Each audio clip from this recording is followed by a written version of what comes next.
Alright everybody, this is Austin, Best I Can Afford Antiques channel. Since we want to act like silly geese, why don't we all just jump in the pond together? That is a rainbow pitcher. Rainbow glass, West Virginia. You know the deal. Alright, this is a haul video. You know, before we get too far in discussing what I've got and what I just purchased, why don't we make him go over here next to his lamp friend. I just clanged a ceramic flamingo against that Hager vase back there. That's good. That's how you want to do that. Okay, probably check glass. Enameled, obviously. Right. Okay. We can't see that at all. So let's just... Okay, what do we think about that? Is that okay? Arnold, Japan. Doesn't say anything on the inside of this. We got a lady and maybe her son over here. This part is printed. And then I believe all the designs and bordering are done by hand. And then this is hand painted. Very typical swan on the lake Japanese scene. And yeah, aren't those pretty exceptional? This is a Noritake marked compote.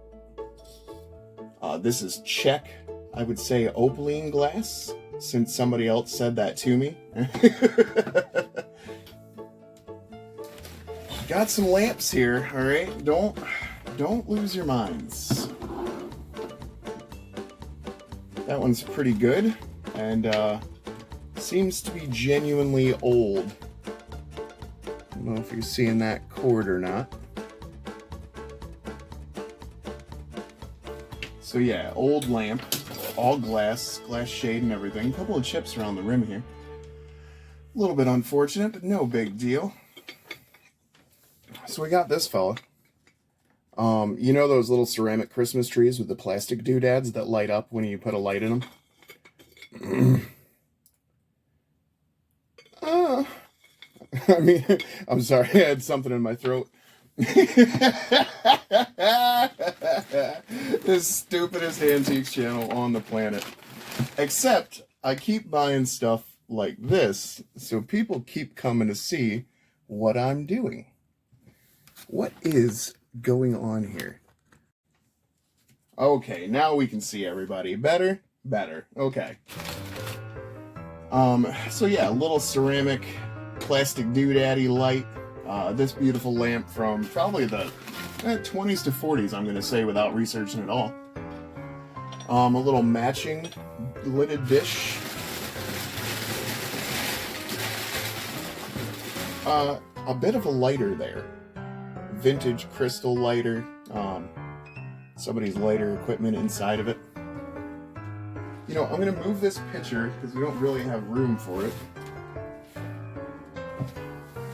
Oop! Eep! If you see a fruit fly around here, I brought it with me. I am unshowered. Oh, I'm just kidding. I'm not sure why he's cruising around. He's bothering me, though. Yeah, that's a little glass ship on a mirror. And why wouldn't it be? That's what I was asking. I do see that the sail's broken off. It's unfortunate, but what are you going to do? Hey, you know what? You know what's even more unfortunate? We broke it off in the bag. So I'm going to get some of that, I'm going to try some of that glass glue I've been seeing advertisements for. I'll let you know how that works.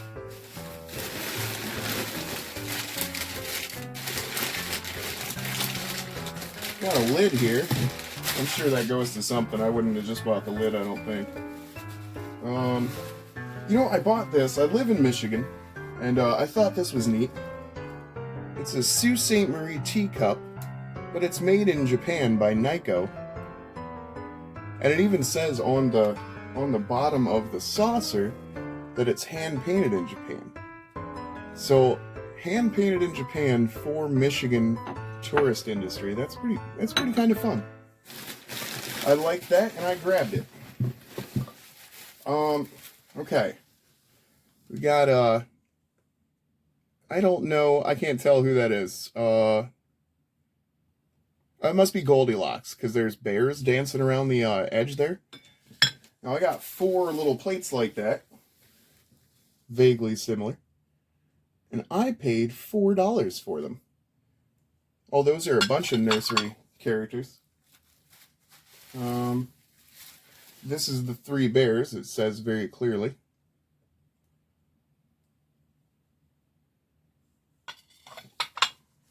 And then 1 more of those. Oh, it's another 3 bears plate.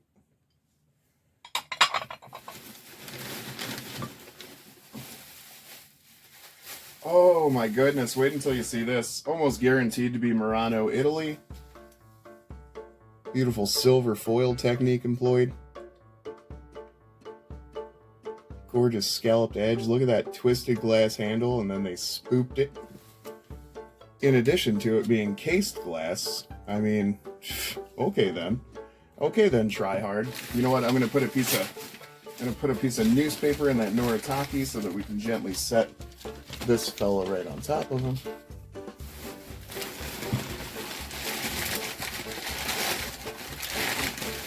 This appears to be a small dish. I don't see my UV flashlight sitting anywhere. Huh. I wonder what I've done to myself. You know, it's always a mystery around here. Like, if I could hang on to anything in the world, I'd be gobsmacked. I did buy this. I wasn't sure about it at all. I just went ahead. It seemed like a little thing. So I was like, yeah. Well, it was marked $10. And I'm sure he knocked it down to at least $5. So I bought it. This thing feels kind of heavy. Oh, yeah, okay.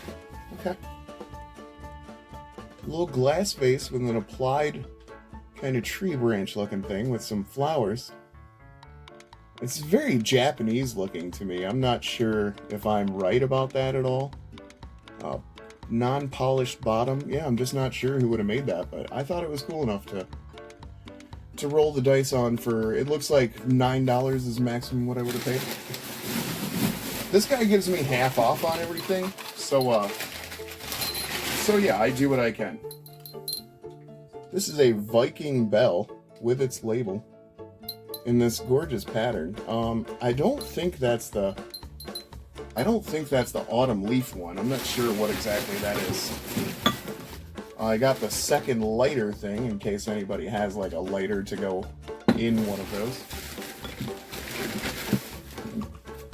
This I'm just going to show you real quick. Little milk glass plug-in lamp. And then I will remove that box for a moment.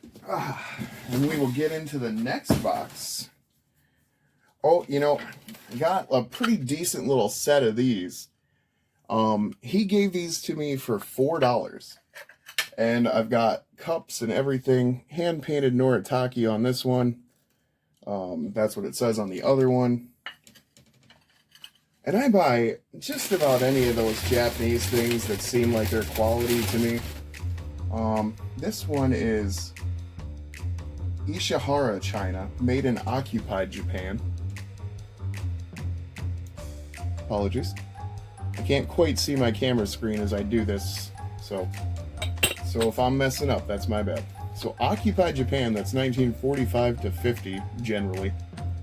And look at the work they were still doing. That's amazing.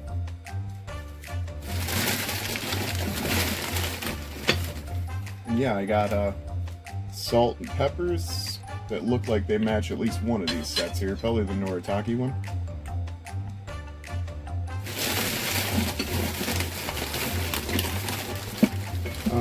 Yeah, I just got, you know, just all sorts of beautiful stuff. And really, I saw this stack of dishes sitting there, and he was like, oh, you know, I've had that for a while, $4. And I was like, okay.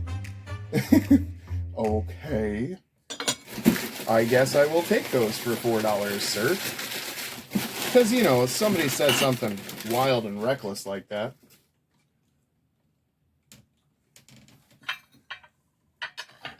I don't know if those are made by the same These are Adline china in Japan, hand-painted majestic is what it says. Are we out of room? Why don't I put this back in the box, and then I'll put this back in the box.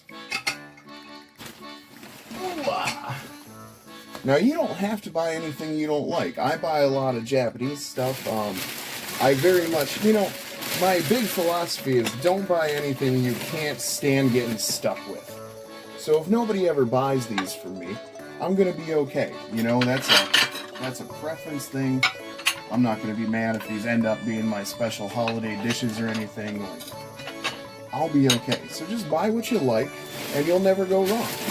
As long as you're not paying too much for it. I don't pay collector's prices for just about anything, so I mean, that's just how it is. Now, you can pay whatever you want for anything. You're never getting ripped off as long as you're not mad about the price you paid. Look at this blue cut crystal, probably Bohemian, so probably Czechoslovakia maybe. A lot of people freak out when I use glass to shove other glass aside. I understand. So that is an amethyst cup. And you can be impressed because that's not the only piece I got. And I paid, goodness gravy, how much did I pay for that? I want to say $8. And I've got just a pile sitting here. Now there's the lid to a yellow dish. I'm going to set that gently there.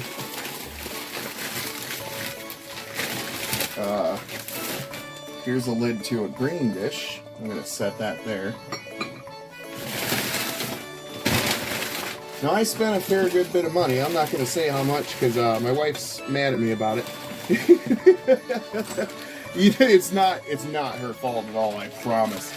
I misunderstood something she had said, and I thought it was okay for me to go on a shopping trip, and it was not. It was not okay. I did a bad thing. It was by accident. I have never betrayed her trust on a shopping trip before, and I felt super bad. I swear to God, her phone cut out at some super important segment of our conversation, and it, allowed me to utterly betray her trust. Not even kidding. I felt terrible immediately, and that is just, so that's what I did yesterday. I made my wife super mad, because I didn't understand something that I thought I did. And yeah, I don't really blame her for getting mad at me. She was like, what do you mean you spent money today? And I was like, what do you mean, what do I mean? She was like, we agreed you weren't going to spend money today. And I was like, I never agreed to that because I don't know what you're talking about, but I'm already starting to feel really, really small. So, please don't. She wouldn't actually do that. I'm going to cut that out. Sorry, I think there are words you're not allowed to say on YouTube. And, I think I have to cut one out. So let me set these over here.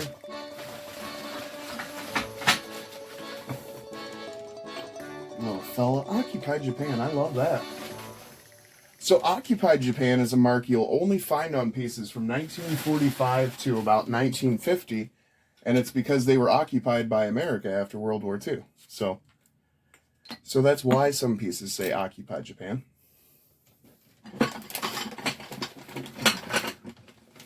You're really not going to believe what I'm about to put on the table right now. Hold on.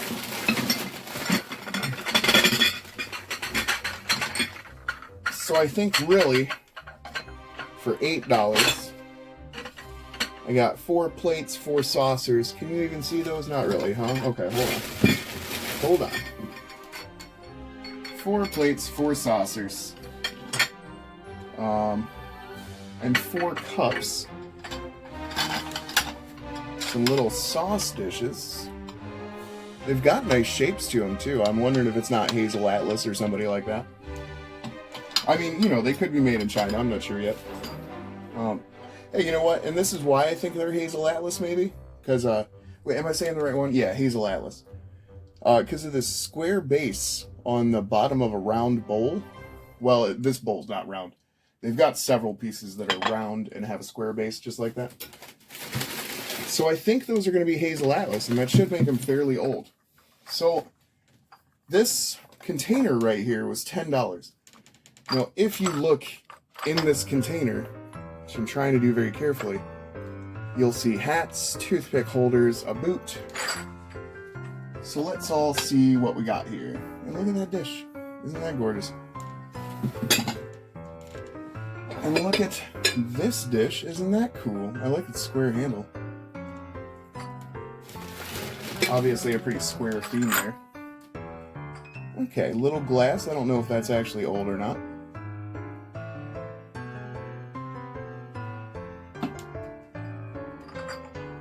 Looks like just a blue candle holder or anything. Looks like maybe there's a D and a circle there.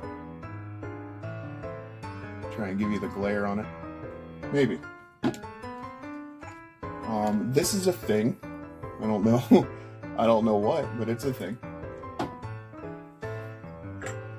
So yeah, you know, toothpick holders will generally be worth anywhere from, you know, 10 to however much money. I mean, depending on like rarity and stuff like that. But yeah, here we are. He said $10 for the whole box of these. And I saw like a little green moon and star one and really quite a bit of stuff for $10. So we're already at 6 pieces right there. Maybe somebody like Acro Agate. It's usually a New York mark on their pieces, if I'm remembering that right. So if you ever get the opportunity to buy any pieces like this, little toothpick and match holders and such, and they're $1 a piece after the math, or less, you should buy those. And look how gorgeous that one is. Yeah, mess with that. You can't. You know why? Because it's awesome. That one gets front row, I think. That looks... I don't know what that looks like. It's very cool. Have I even been showing you these things? It looks just a little off for being like anything cast. Maybe that's actually a person made that. I just sold somebody a little pitcher. A pitcher that looks just like this, the same pattern. I think that's, I want to say that's Imperial glass. Oh wow, look at that. That's going to be custard glass. It's going to have uranium in it. I don't know where my light is, but I'm positive that'll have uranium in it. It's the exact color it should be. No mark. I really like the pattern on that one. Ooh, I love these little triple swan dishes.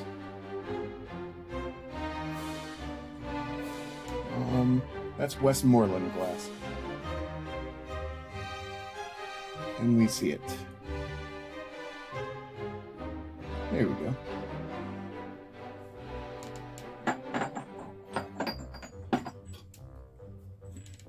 A little hobnail one. So how many pieces are we at now? And there's still 3 more in here. That looks uncommon because I've never seen that pattern on anything before. No maker on the bottom. Little daisy button. Amberina toothpick holder. Really running out of room here. Chauncey.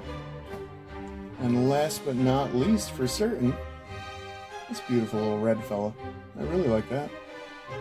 So for $10, I got 1, 2, 3, 4, 5, 6, 7, 8, 9, 10, 11, 12, 13, 14, 15, 16, 17 pieces of glass that are worth at least $10 a piece.